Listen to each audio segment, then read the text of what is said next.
जिथे सांगितलंय तिथे पोहोचवल्यावर चांगला मोबदला मिळणार आहे आम्हाला। हीच लायकी तुझी, सरकारी दरवाजे ठोठावणारी मुलगी। आता बघ कसा मोठा भाव मिळतोय तुझा ते। तुम्हाला लाज नाही वाटत का हो? एका मुलीला अशा प्रकारे जंगलातून घेऊन जात आहे, हे राज सत्याला शोभत नाही। मी कोणाचं काहीच बिघडवलेलं नाहीये, फक्त न्याय मागितला एवढंच ना, आणि त्यासाठी हे सगळं। न्याय तर तुला मिळणारच नाही, निदान ह्या जन्मात तर नाहीच नाही। माणूस नाही, दानव हा दानव। तुमच्या समोर एक मुलगी मदत मागते तर तुम्ही तिला विकायला घेऊन चाललाय? धर्मनीती काही आहे की नाही तुमच्या मनात? आम्हाला ना धर्माची चिंता आहे ना तुझ्या ओरडण्याची। जो आदेश मिळालाय तोच पूर्ण करणार आम्ही। चुपचाप चल, नाही तर हे बघा, मी कोणाची वस्तू नाहीये ज्याची तुम्ही विक्री कराल। तुम्हाला काय वाटलं मी एकटी आहे? माझ्या पाठीशी स्वामींची कृपा आहे, आणि ती कृपा मला कधीच हरवणार नाही। स्वामींवर विश्वास ठेवू नकोस, काही करणार नाही ते। तुला सोडवूही शकणार नाही, काहीच करू शकणार नाही। स्वामी मला बळ द्या, हे संकट पेलायचं बळ द्या स्वामी, शक्ती द्या।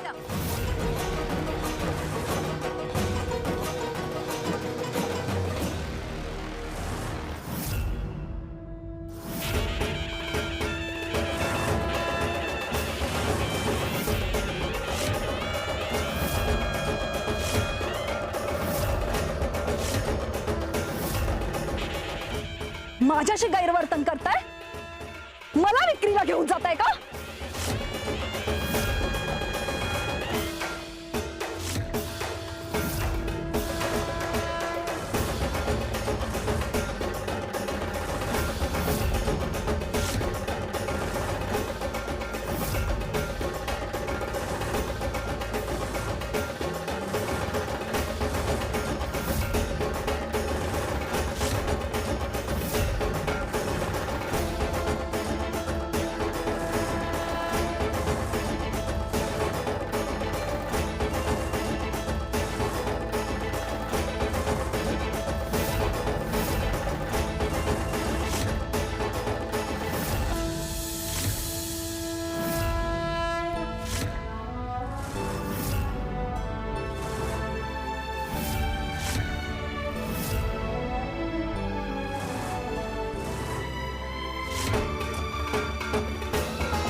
तिच्या हातात तलवार कस काय आली?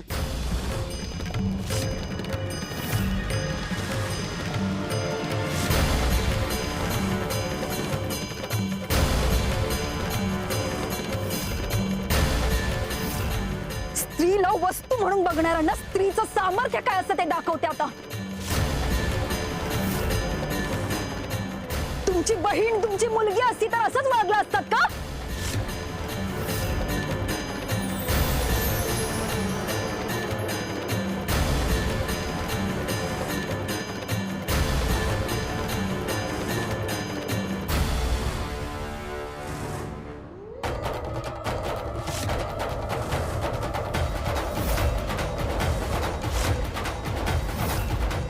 त्रिशूळ हा तर देवीचा क्रोध आहे।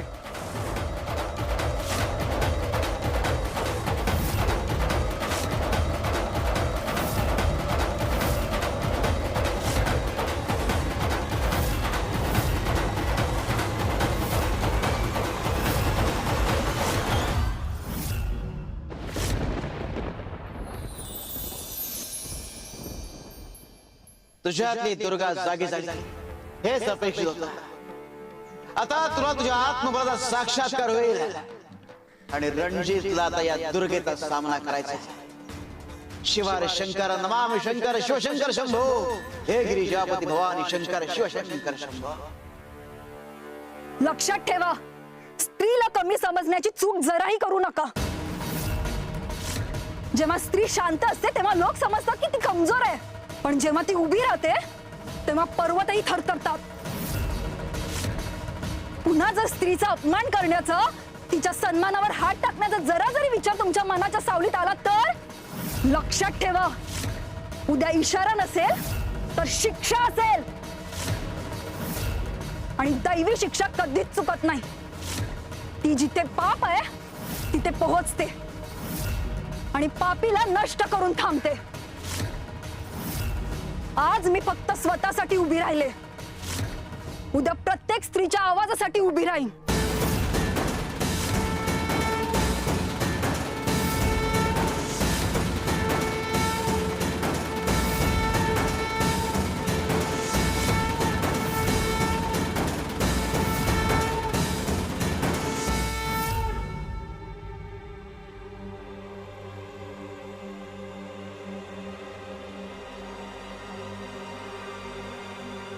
कामिनी, अहो 2 दिवस झालेत. अहो अजूनही मुलं घरी परतलेली नाही. नोकर सगळीकडे शोधून आले पण मुलांचा काही थांग पत्ता लागत नाहीये. कामिनी, मी सांगितलं ना, फौजदाराला सांगून शिपाई पाठवतो. काहीतरी सुगावं लागेल. तू शांत राहा, जरा धीर धर. ऐका ना, मला काहीच योग्य वाटत नाही. मनात भलते चलते विचार येत आहेत. आपण एक काम करूयात का, आपण जाऊन शोधूयात मुलांना. तू थांब, मी जाऊन आलो. साहेब येऊ का? या या या. नमस्कार रणजित साहेब. नमस्कार. साहेब, आपल्या आदेशाप्रमाणे काम झालंय. वीणाला त्या दिशेने पाठवलंय जिथे आपल्याला हवं होतं. वा, छान केलं. चांगलीच डोक्यावर चढली होती. आता कायमची अद्दल घडेल तिला. साहेब, उद्या सूर्योदय होण्याआधी समस्या संपलेली असेल. शाबास. ते पोटच्या पोरांचा थांग पत्ता लागत नाही. आणि या माणसाला सूड सत्ता या पलीकडे काहीही सुचत नाही. काय करू या माणसाचं?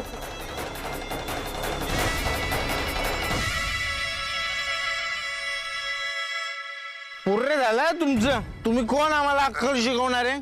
आम्हाला वाटतं ते आम्ही करतो. आम्ही आमच्या मनाचे राजे आहोत. राजे राजे. तुम्ही दोघं तुमच्या मनाचे राजे नाही आहात. माझे गुलाम आहात दोघं. तुमच्या आई वडिलांनी तुम्हाला आम्हाला विकून टाकलंय. शक्यच नाही. खोटं बोलता.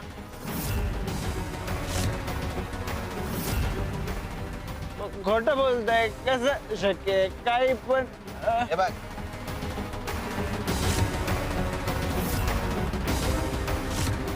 अरे इथं बाबांची स्वाक्षर आहे. संग्राम,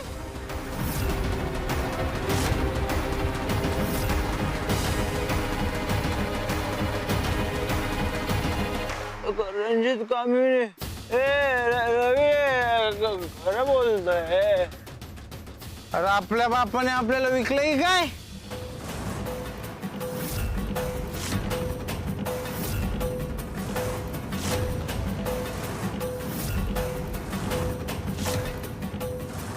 ही आहे अहंकार आणि अन्यायाच्या अंताची सुरुवात.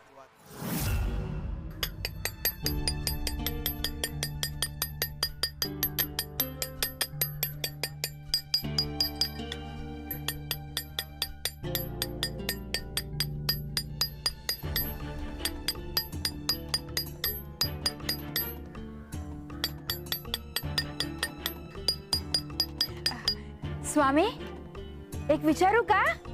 नाही म्हणजे हे तुम्ही काय करताय? नाही, काहीतरी उत्तम कलाकृती सादर होणार आहे याची कल्पना आहे, पण कोणासाठी? आमच्यासाठी का? कळेल, योग्य वेळ आल्यावर कळेल. तुलाही आणि जिच्या करता कोरतोय तिलाही.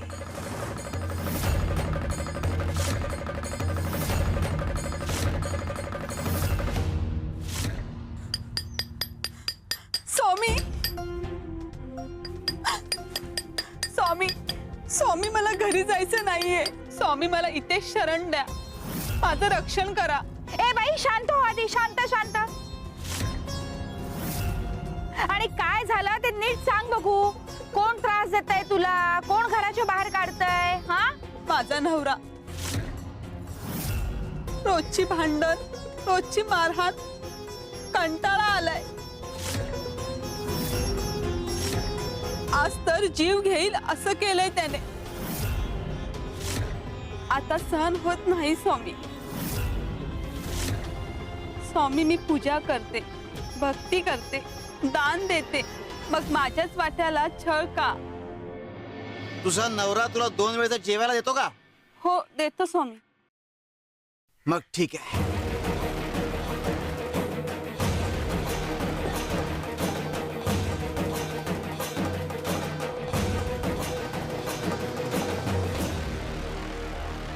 कविवर्य, अहो स्वामींनी काहीच उत्तर दिलं नाही, असेच गेले. नाही नाहीतर आता म्हणाले असते ना, हिच्या नवऱ्याला वटणीवर आणलं पाहिजे.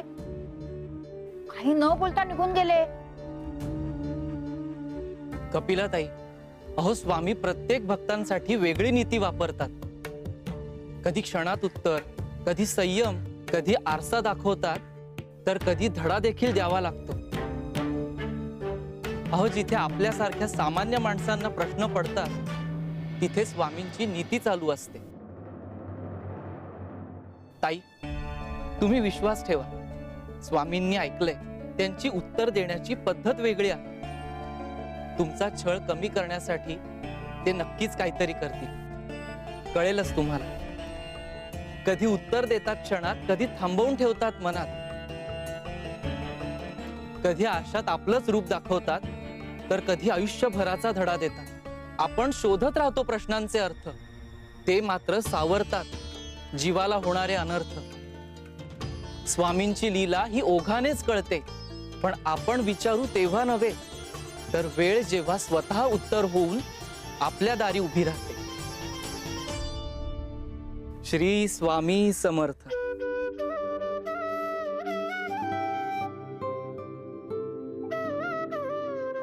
येते मी. हा,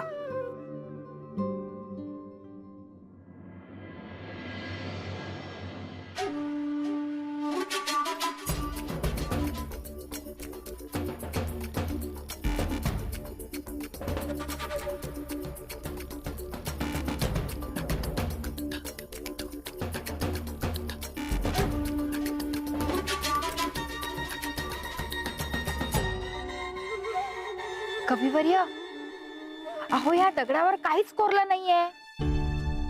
स्वामी म्हणाले होते की तुलाही याचं उत्तर मिळेल आणि तिलाही, पण काहीच नाहीये. मग कसलं उत्तर? आता या उत्तराचा उलगडा स्वामींच्याच हातात आहे कपिलाताई. आपण फक्त त्यांची लीला उलगडण्याची प्रतीक्षा करूया. श्री स्वामी समर्थ.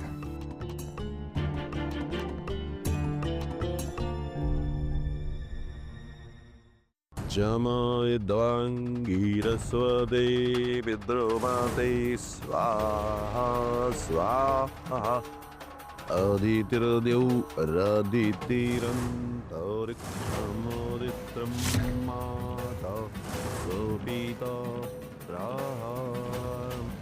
विषये देवा अदितिः श्राद्धाचे मंत्र? बाहेर एवढ्या रात्री श्राद्धाचे मंत्र कोण बोलतंय? चल चल बघून येऊ. फुलाने पिंडावर पाणी सोडा.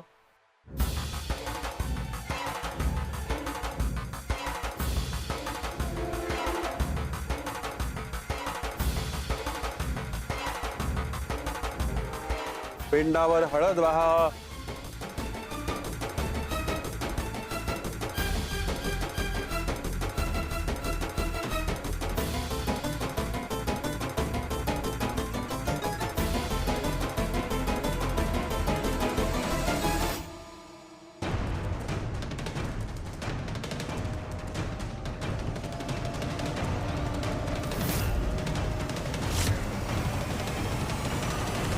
काय मूर्खपणा चाललाय संग्राम?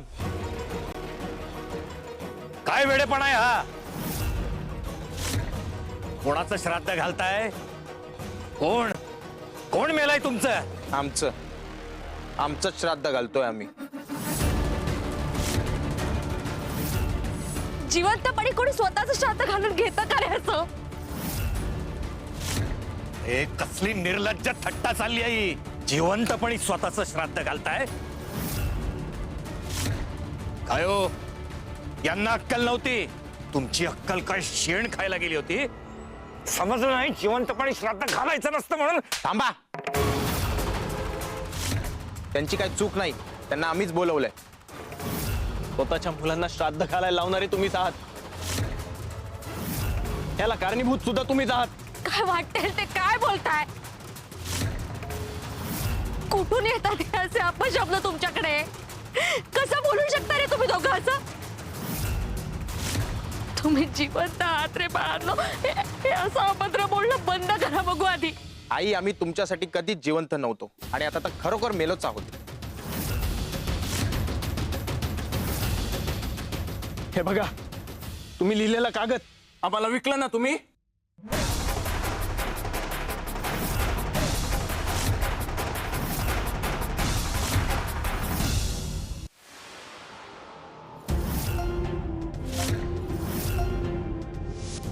ही रत्न तुमची आणि योग्य वेळी त्या दोन गोष्टी घेण्याकरता मी परत येईन की.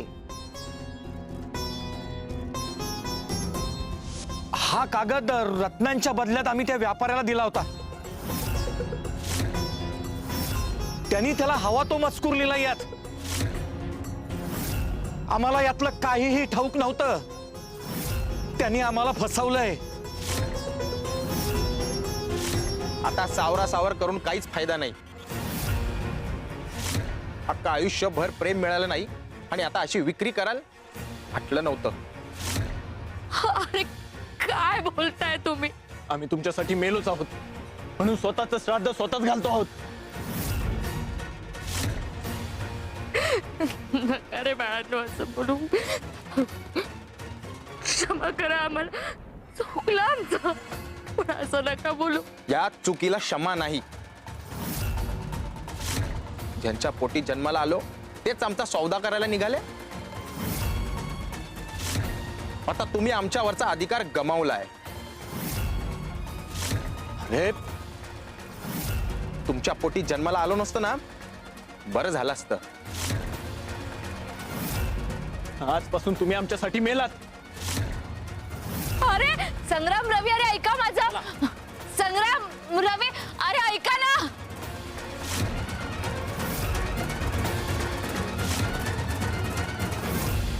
कामिनी, त्या व्यापाऱ्याने फसवलंय आपल्याला.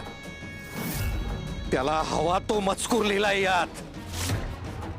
तुम्हाला सापडला ना तर जिवंत सोडणार नाही मी त्याला.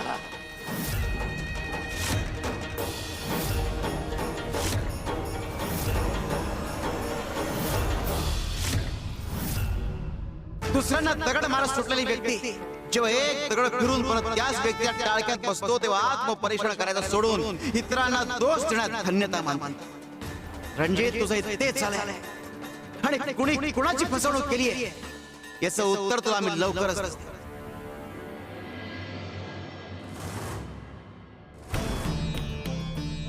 हे जंगल ओलांडलं की पुढे एका मोठ्या ब्रिटिश अधिकाऱ्याचा वाडा आहे. तिथे तुला विकायला नेणार आहे.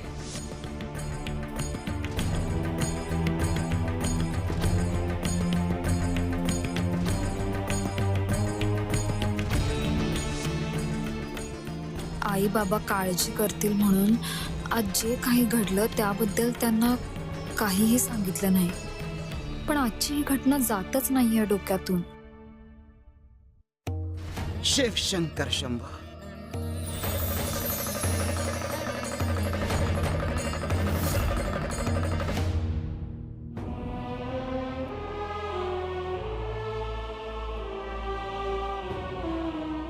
स्वामी,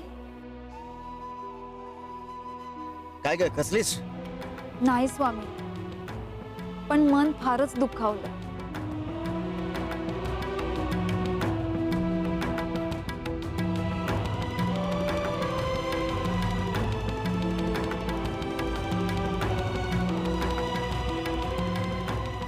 स्वामी आज पाहिलं आम्ही सगळं. स्वामी या जगात इतकी वाईट माणसं आहेत हे मला माहित नव्हतं. पण अशी माणसं का आहेत या जगात? हे घे.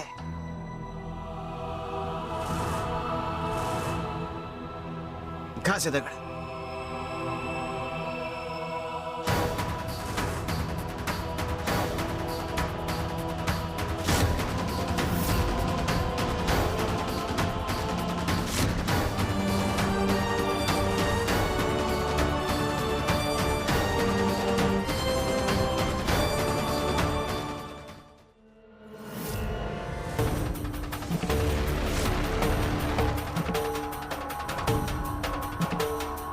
हे जग अशाच घर्षणातून निर्माण झालेलं आहे. माणसाच्या आयुष्यात हेच घडतं. एकमेकाचे विचार पटत नाहीत, इच्छा आकांक्षा जुळत नाहीत, स्वार्थ जुळत नाहीत.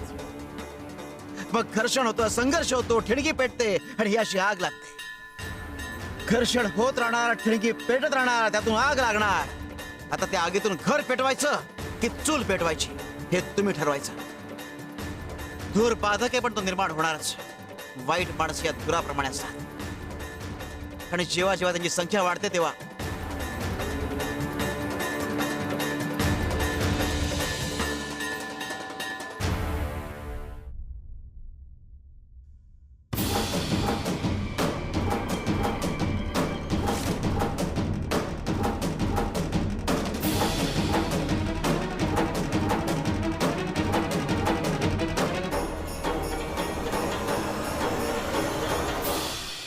थोर वाढला की गुदमरायला होतं ना.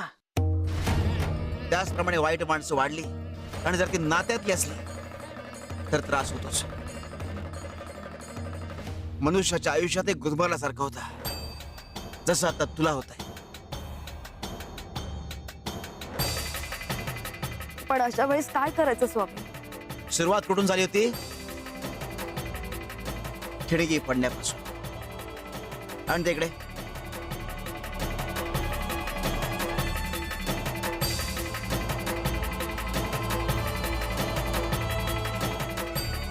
हे घे.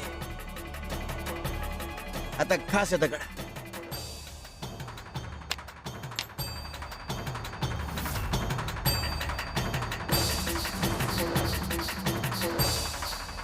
स्वामी मी दगडावर दगड घासते पण ठिणगी निर्माणच होत नाहीये. नेमकं हेच करायचं. घर्षण टाळायचं.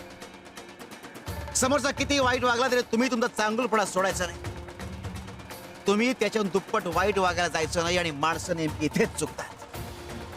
वाईट वागण्याचा हिशोब आम्ही ठेवतोय आणि करतोय. त्याची काळजी तू करू नकोस.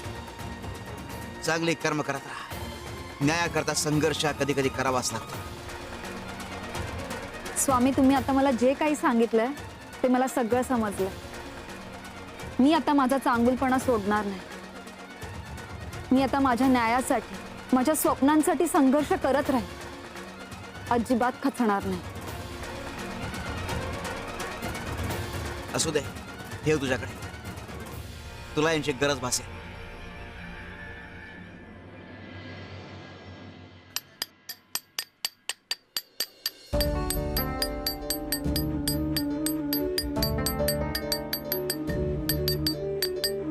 स्वामी, मी तुम्हाला काल एक प्रश्न विचारला होता की एवढ्या मोठ्या दगडावर तुम्ही काय करताय? काही महत्वाचं आहे का? सांगा ना काय करताय ते. स्वामी स्वामी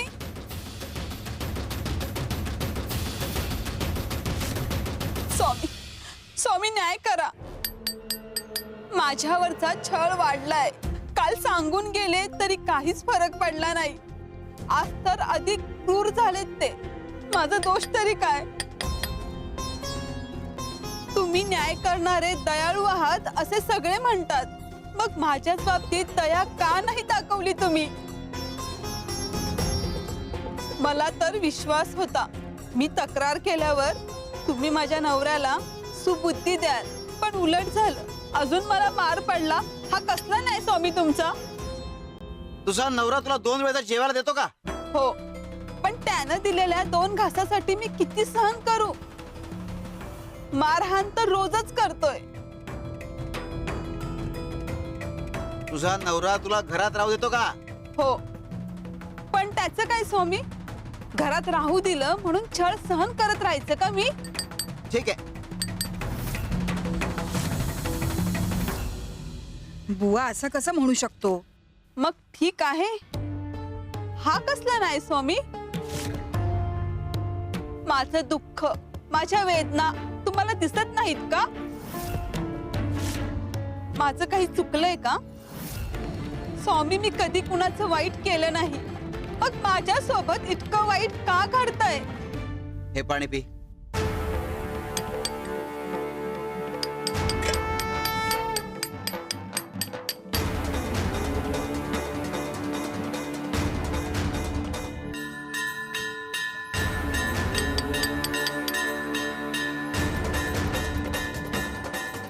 हे घे, पुसून टाके.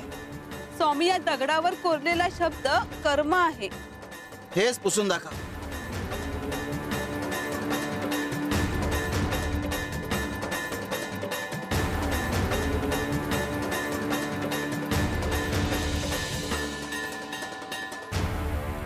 स्वामी, हे पुसत नाहीये. अगं प्रयत्न तर कर.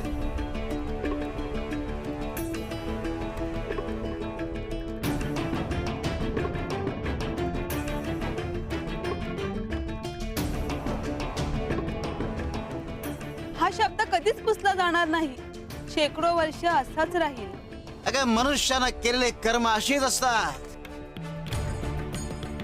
अगं मृत्यूनंतर शरीर सुटतं, पण कर्म मनावर अशी कोरली जातात जी पुढच्या जन्मी वाट्याला येतात, भोगावी लागतात.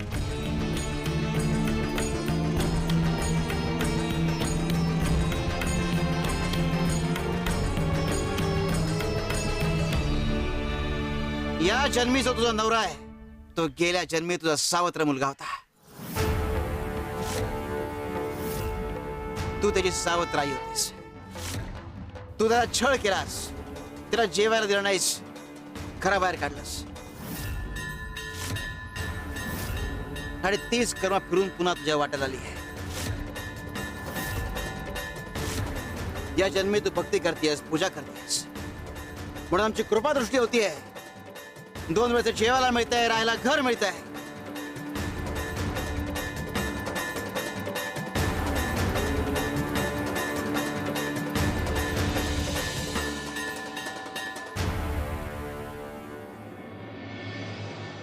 वीणा, वीणा, वीणा, काय झालं बाबा? तुम्ही एवढे का घाबरलात? लता कुठे दिसत नाहीये. मी आत नामस्मरण करत बसलो होतो. डोळे उघडले, बराच वेळ कुठे दिसत नव्हती. मला वाटलं स्वामींसाठी फुलं आणायला गेली असेल, पण कुठे दिसत नाहीये. आई, मला सुद्धा बाहेर कुठे दिसली नाही. मी आत्ताच रस्त्याने आले. लता अशी न सांगता कधीच कुठे जात नाही. कालपासून आई फारच तुटलेली. आपलं घर, आपली आयुष्यभराची स्वप्न पुन्हा मिळणार नाहीत म्हणून.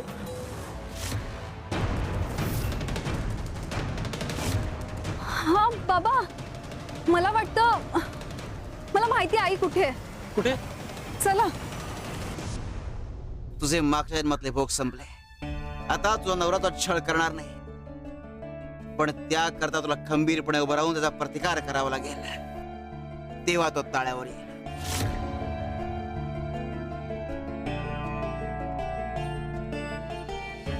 स्वामी, स्वामी, तुम्ही माझे आज डोळे उघडले. श्री स्वामी समर्थ.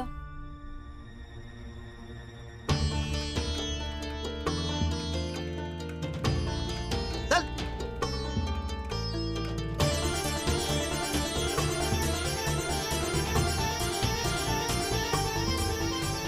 म्हणून सांगतो, मनुष्य जन्म मिळालाय, चांगली कर्म करण्याची संधी मिळाली आहे, त्याचा लाभ घ्या. वाईट कर्म करत राहाल तर पुढचा जन्म नासवालच, पण या जन्मातही सुखाने राहू शकणार नाही. ज्या क्षणी रणजितला याची जाणीव होईल, त्या क्षणी वीणाचा संघर्ष संपेल. मात्र तोपर्यंत तिची स्वप्न पूर्ण होण्यात अडथळा निर्माण होत राहणार. शिवशंकर शंभो.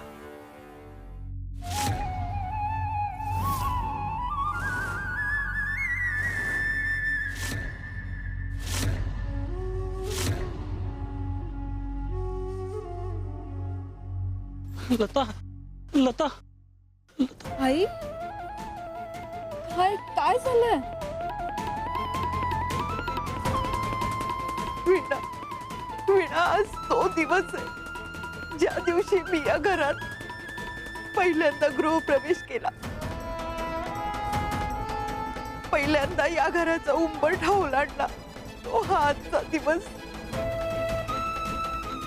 दरवर्षी मी या घराला सजवते, वास्तुपूजा करते, घराला ओवाळते, अगदी लहान सहान गोष्टींचे सुद्धा लाड करते. पण यंदा या घरात मी साधा प्रवेश सुद्धा करू शकत नाही. स्वामी आहेत ना आपल्या पाठीशी, सगळं ठीक होईल. स्वामी म्हणतात वेळ बदलते, भक्ताचा दिवस येतो आणि तुझ्यासाठी तो दिवस नक्कीच येईल.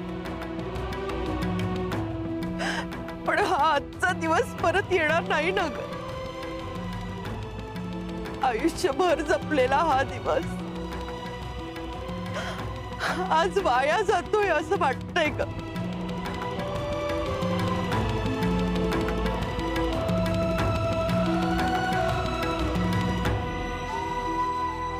बैरम भाऊ,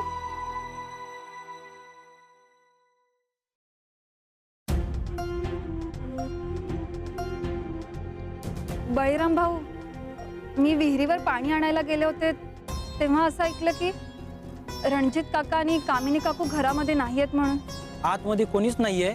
बाईसाहेब आणि मालक दोघेही बाहेर गेलेत. रविदादा, संग्रामदादा कोणी आहे का? नाही, ते पण नाहीये.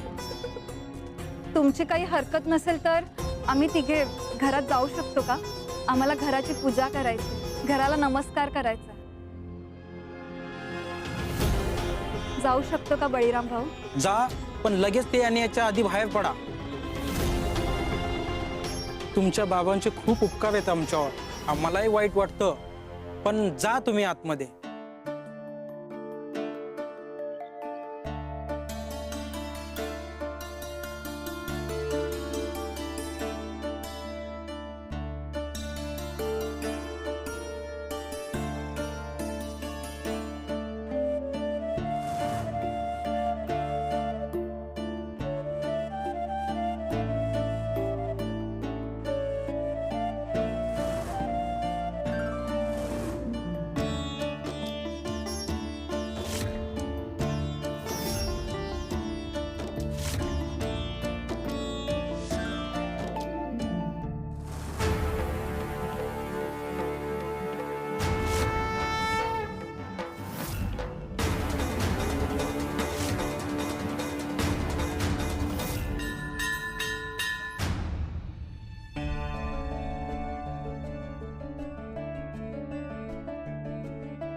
हे घर, माझं घर पुन्हा मला पाहायला मिळेल असं वाटलंच नव्हतं.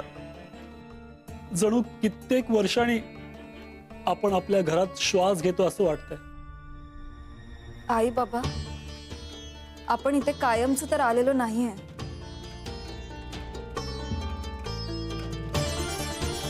पण आई, तुझ्यासाठी आजचा दिवस अपूर्ण राहू द्यायचा नाही.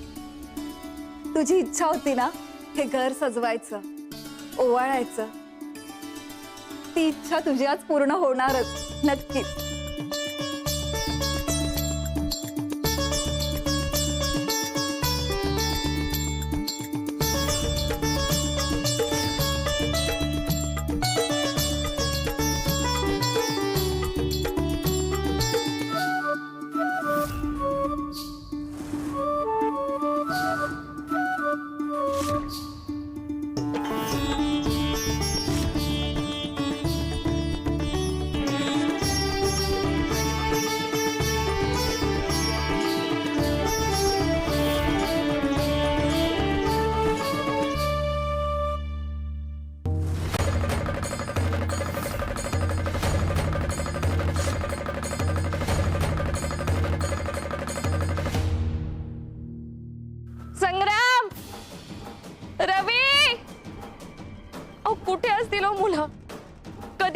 शोधतोय आपण त्यांना? मला सगळं दुसऱ्या गावात गेली नसतील ना कुठल्या? मला खूप भीती वाटते. विनी, गावात बरीचशी लोक उशिरा परततात. मद्यधुंद अवस्थेत किंवा तमाशातून परत येताना कोणीतरी त्यांना पाहिलं असेल, सापडतील. कुठल्या अवस्थेत असतील हो मुलं, काही कळत नाहीये मला. बघ, कोणाकडून तरी काहीतरी माहिती मिळेल आपल्याला.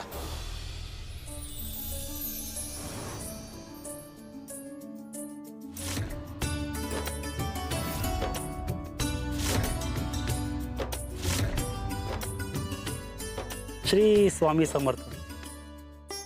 श्री स्वामी समर्थ. श्री स्वामी समर्थ.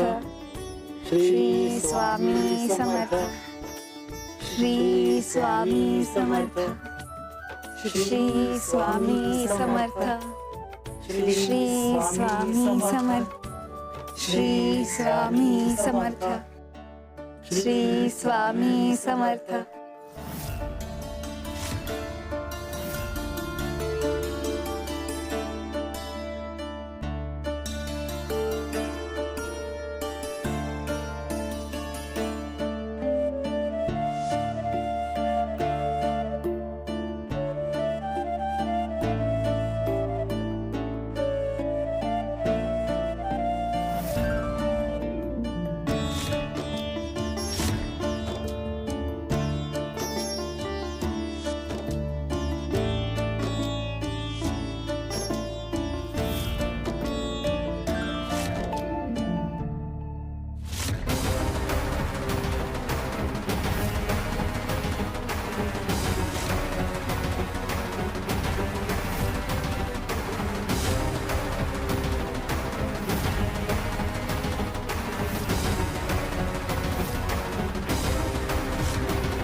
हे दोघं अचानक परत कसे आले? वीणाला सावध करायला हवं.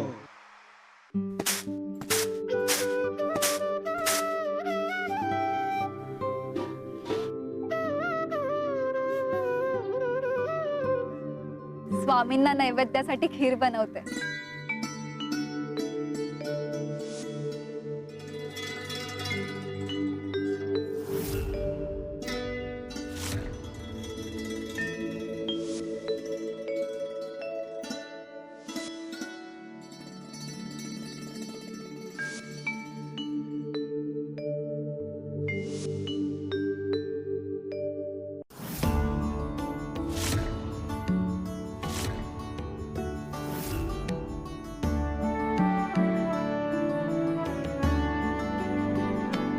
श्री स्वामी समर्थ.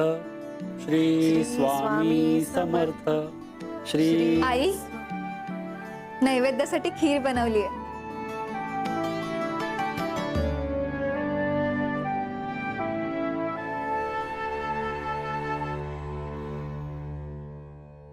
हे घे पाणी.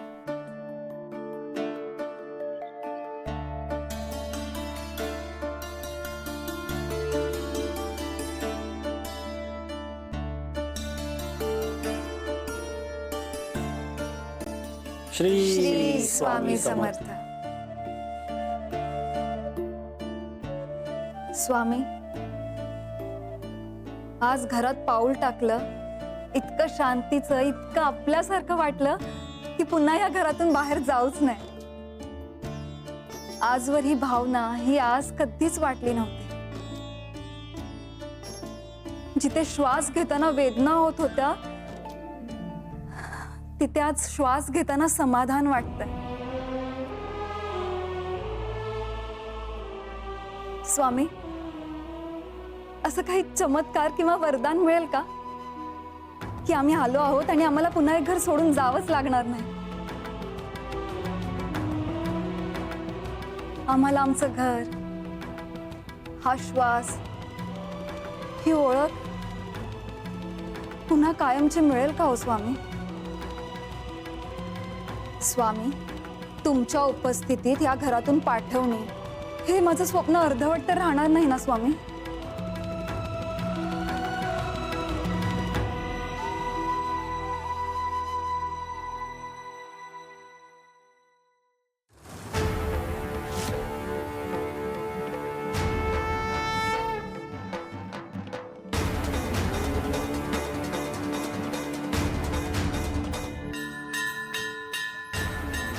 तुझ्या स्वप्न पूर्तीचा प्रवास खास खळग्यांचा आहे, पण तो थांबणार नाही याची काळजी आम्ही घेऊ.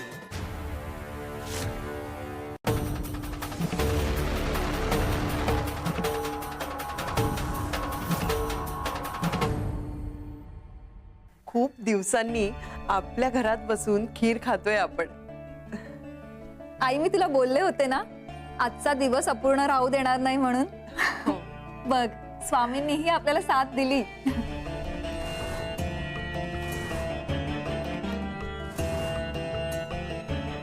हो विना बाळा, घर घर म्हणजे चार भिंतीचं नसतं.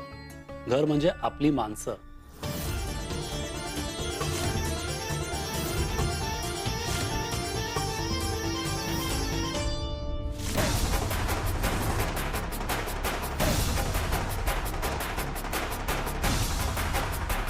थांबा.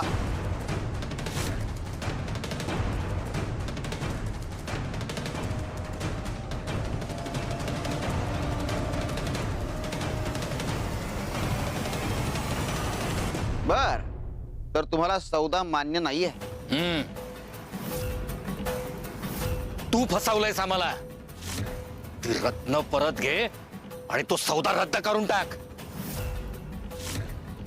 सौदा रद्द होणार नाही. सौदा रद्द होणार नाही. सौदा रद्द होणार नाही. बर, तर तुम्हाला सौदा मान्य नाहीये? तू फसवलंयस आम्हाला.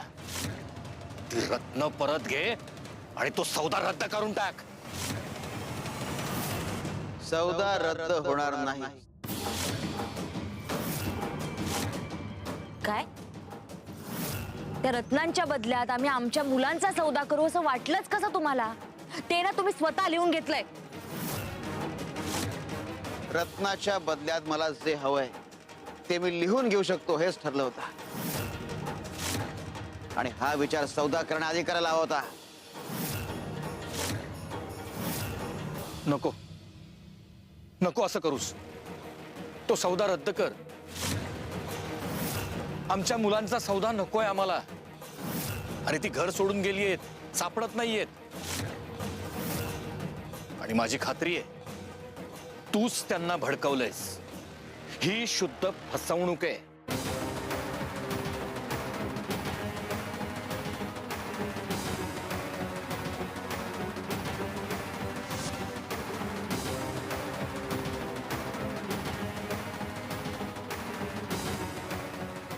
बघ यात.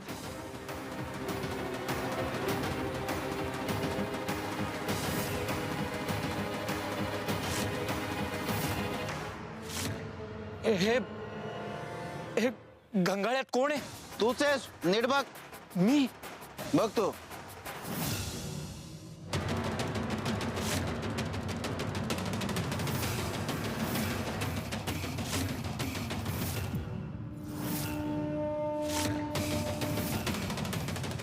हे कसं शक्य आहे? कसं शक्य आहे? आयुष्यभर लोकांना लुबाडलं, लुटलं, फसवलं आणि आता स्वतःच्या बाबतीत ते घडतंय तर बिथरताय कशाला? वीणाच्या बाबतीत जे केलं ती फसवणूक नव्हती का? तू का मध्ये पडतोयस? कोण आहेस तू? तुझा संबंध काय त्याच्याशी? प्रत्येक अडल्या नडलेल्याशी आणि प्रत्येक चांगल्या माणसाशी माझा जिव्हाळ्याचा संबंध आहे. वीणाचं घर तिला परत कर आणि मगच तुझी मुलं तुला परत मिळतील. अच्छा, म्हणजे हा वीणाचा डाव आहे. तर त्यांनी लबाडी केली आमच्याशी, पण त्यांना माहित नाही त्यांनी सापाच्या शेपटावर पाय ठेवलाय. असा दंश करीन, असा दंश करीन की जोड घ्यायचा नाही, पश्चातापाचा विचार कर.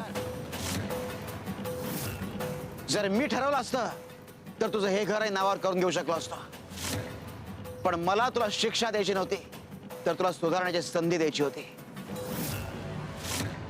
ऐक, वीणाचं घर तिला परत कर आणि आजपर्यंत ज्यांना ज्यांना लुबाडलंयस, लुटलायस, त्यांनाही त्यांच्या हक्काचं परत कर. बडबड बंद कर. आणि कोण आहेस ते सांग. कोण आहेस? कोण आहेस तू? सगळ्यांचा तारणहार.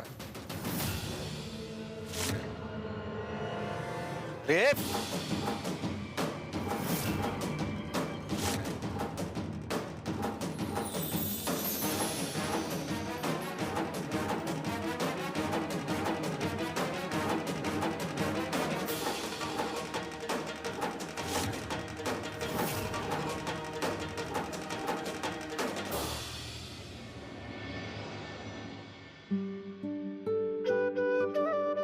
आई, आजचा दिवस तुझ्या मनासारखा जातोय ना?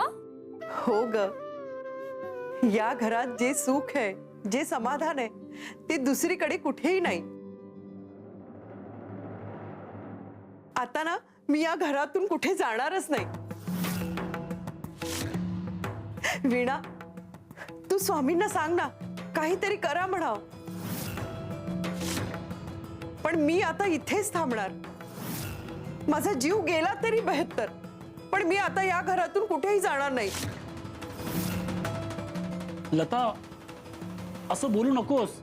अगाई शांत होय, काय बोलतेस तू? असं काहीही होणार नाही. विनाताई, मालक आणि बाईसाहेब अंगणात येऊन पोचलेत. ते कुठल्याही क्षणी आत येऊ शकतात. तुम्ही मागच्या दाराने लगेच बाहेर पडा. नाही, मी कुठेही जाणार नाही. आज जे व्हायचंय ना ते होऊ देत. रणजित भाऊजी येऊन फार फार तर काय करतील? जीवच घेतील ना, मग घेऊ देत.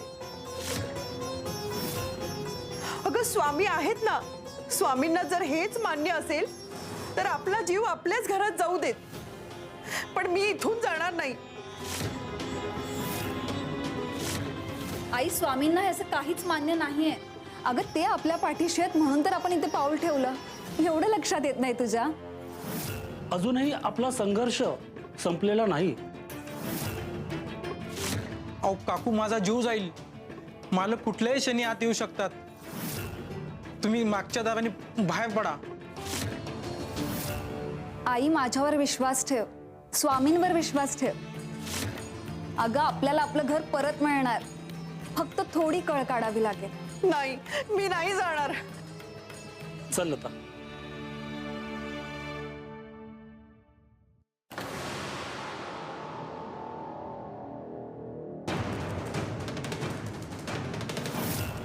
अगं आई, आई काय होतं तुला? आई, लता काय झालं?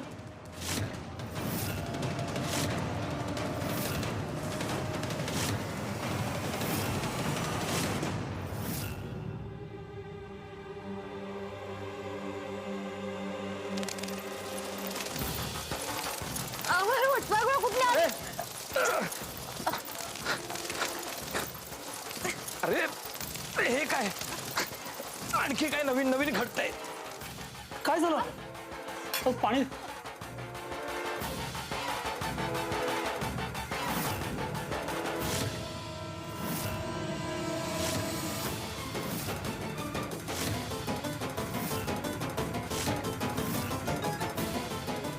स्वामींची कृपा. वेळ वाया घालू नका. लगेच निघा मागच्या दरवाजाने.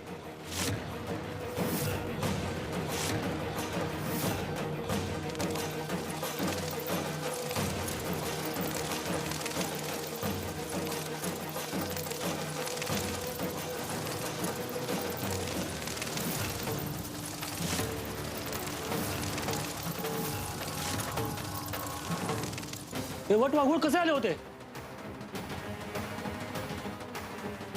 अहो घरात वटवाघूळ कसं आलं? नक्कीच काहीतरी जादू टोणा झालाय. नक्कीच.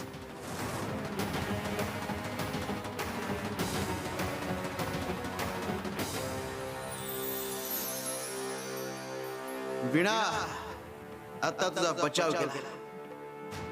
आता तुला पुढची वाट दाखवण्याची व्यवस्था करायला लागली.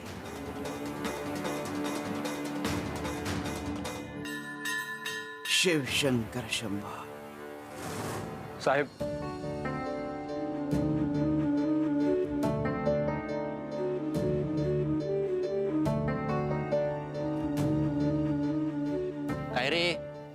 विनाला विक्रीसाठी घेऊन गेला होता आणि इतक्या वेळाने परत आलात? कुठे होता एवढा वेळ? आणि त्या ब्रिटिश अधिकाऱ्याने मोबदला दिला असेल, कुठे तो मोबदला? कोणीतरी ही पेटी तुमच्यासाठी देऊन गेलं. हा तोच मोबदला असणार आहे.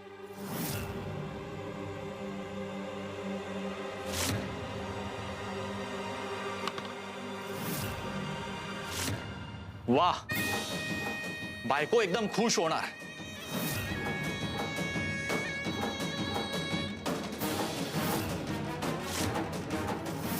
हे सगळे दागिने तिच्या अंगावर अगदी शोभून दिसतील. जा तू. थांब.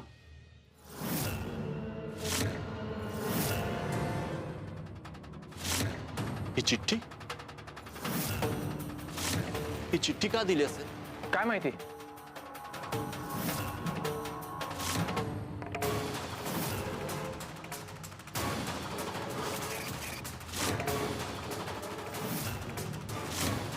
हा मोबदला तू पाठवलेल्या मुलीच्या विक्रीचा नाही, तर तुझ्या विक्रीचा आहे.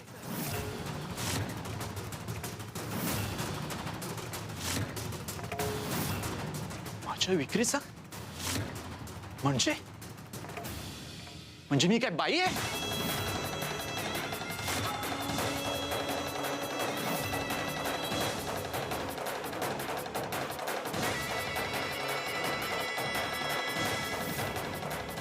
हे माझ्या अंगात, माझ्या शरीरात काय होतंय?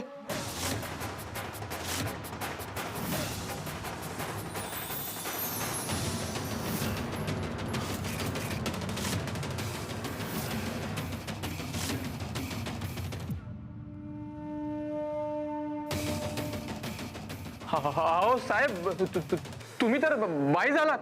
काय बोलतोयस तू?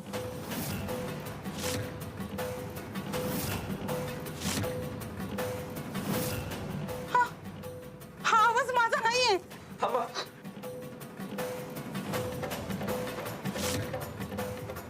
साहेब घ्या, तुम्हीच बघा.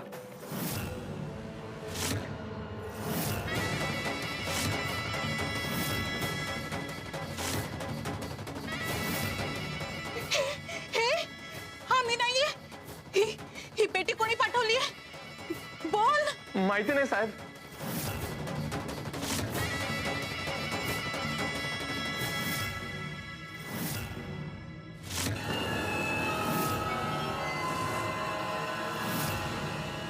तुला सुधारण्याची संधी दिली होती, पण तू ती घेतली नाहीस.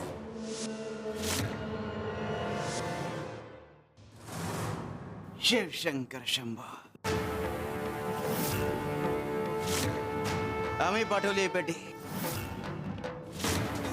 वीणाची विक्री करून मोबदला मिळाल्याचा आनंद झाला ना तुला? पण आता तू स्वतः एक स्त्री झालायस आणि आता तुझ्या विक्रीचा घाट घातला गेलाय. कसं वाटतंय तुला? या आधीने चिठ्ठी आणि अंगठी मिळाली, ती आम्हीच पाठवली होती.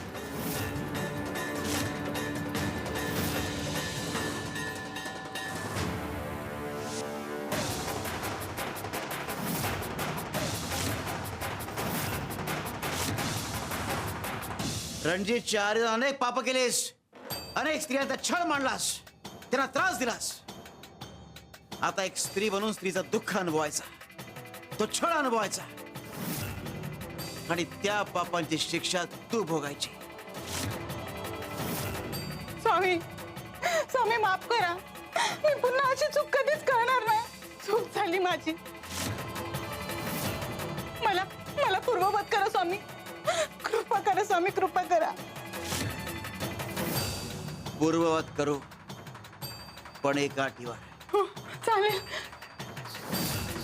शिवशंकर शंभो.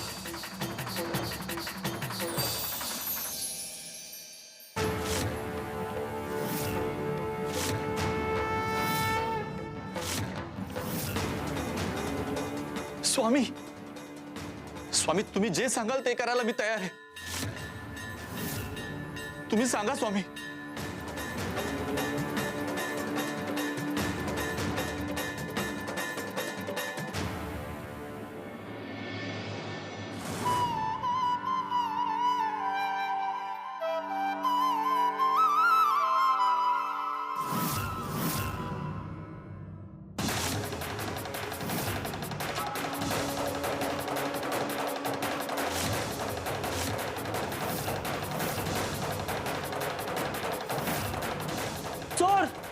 चोर चोर चोर हे आवाज करायचा नाही हा.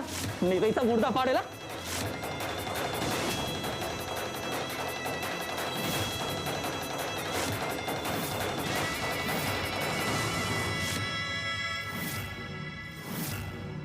तुम्ही इथे? साहेब, माझ्या आईला काही करू नका. तुम्हाला मला हवं तर कुठे घेऊन जायचं तिथे घेऊन जा, पण आईला काही करू नका हो साहेब. हे बघा, तुम्ही शांतपणे ऐकून घ्या मी काय सांगतोय ते. मी तुमचं वाईट करायला नाही आलोय, मी उलट तुमच्या मदतीला आलोय. आमच्या मदतीला? हो हो. स्वामींनी मला जी अद्दल घडवली ती मी आयुष्यभर विसरणार नाही. माझ्या डोळ्यांवरचं अज्ञानाचं आवरण गळून पडलं.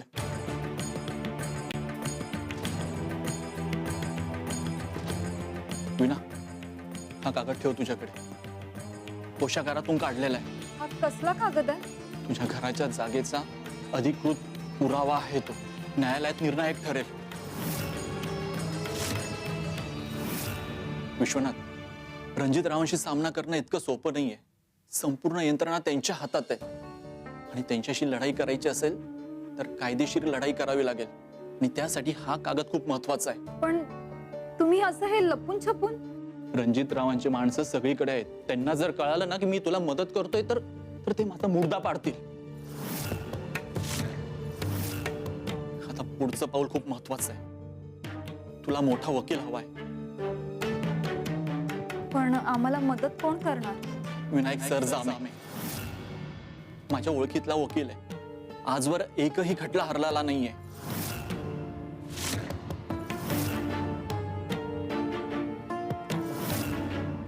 हे माझं शिफारस पत्र. त्याला दाखव. त्याने जर होकार दिला तर तुझा विजय नक्कीच आहे. साहेब, तुमचे आभार मानावे तितके कमी आहेत. आभार माझे नाही, स्वामींचे मान.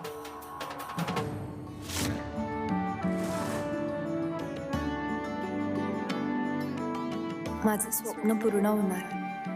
माझे स्वामी माझं स्वप्न पूर्ण करणार. श्री स्वामी समर्थ.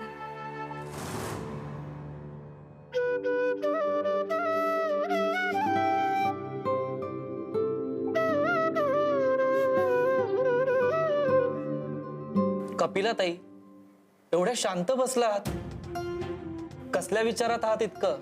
कविराज, माझ्या मनात ना 2 प्रश्न घोळतायत. प्रश्न कसले? स्वामी म्हणतात की कपिले, आम्ही तुझे आहोत, आम्ही सगळ्यांचे आहोत. जर स्वामी सगळ्यांचे असतील तर माझे कसे आणि किती? अहो कपिलाताई, असा प्रश्न पडतोच कसा काय? स्वामी आपले आहेत ही भावनाच पुरेशी नाही का? आणि स्वामी सर्व भक्तांचे आहेत, मग ते माझे कसे आणि किती या हिशोबात पडायचंच कशाला? नाही म्हणजे प्रश्न पडतोच ना. सगळ्या भक्तांना हा प्रश्न पडतच असेल. गायत्री, तुम्हाला पडतो का?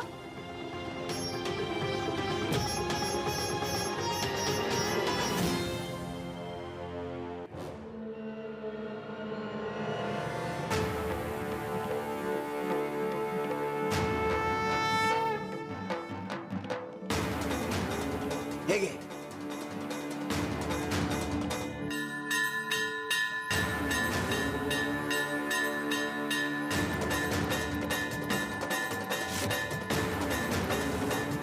तुला खूप प्रश्न पडलेत ना, हे त्याच्यासाठी. कळेल उद्या. स्वामी, माझ्या प्रश्नाचा आणि या दगडमातीचा काय संबंध?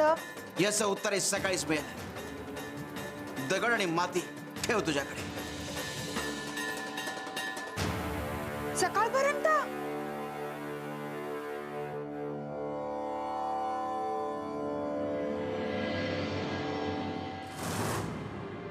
वेळा, हेच ते घर.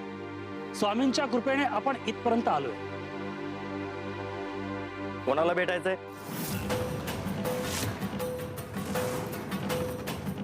विनायक सरजामे, वकील साहेबांना भेटायचं. अहो, असं थेट भेटता येत नाही, त्यासाठी वेळ घ्यावी लागते. एका खटल्या संदर्भात भेटायचं आहे त्यांना, खूप महत्वाचं आहे. पुढच्या आठवड्यात या. ऐका ना, आमच्याकडे तेवढा वेळ नाहीये. त्यांना ताबडतोब भेटणं गरजेचं आहे. अहो इथे मोठे मोठे आसामी महिने महिने वाट बघतात. तुमच्यासाठी थोडेच नियम बदलणार आहेत. जा आता. साहेब, तुमचा थोडा वेळ हवा होता. एका खटल्या संदर्भात बोलायचं होतं. अरे काय मूर्ख लोक आहेत, तुम्हाला जायला सांगितलं ना, जा ना. आम्हाला पाटक अधिकारी साहेबांनी पाठवलंय. काय काय म्हणालीस? आम्हाला पाटक साहेबांनी पाठवलंय. त्यांनी हे पत्र तुम्हाला द्यायला सांगितलंय.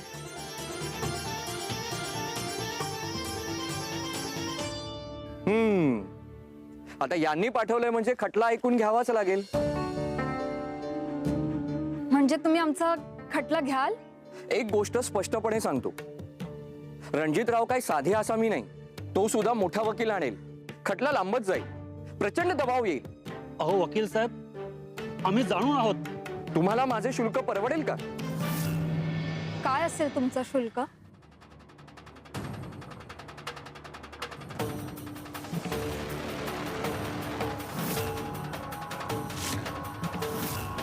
एवढी रक्कम द्यावी लागेल. 4 दिवसात तुम्ही हे पैसे जमा करा,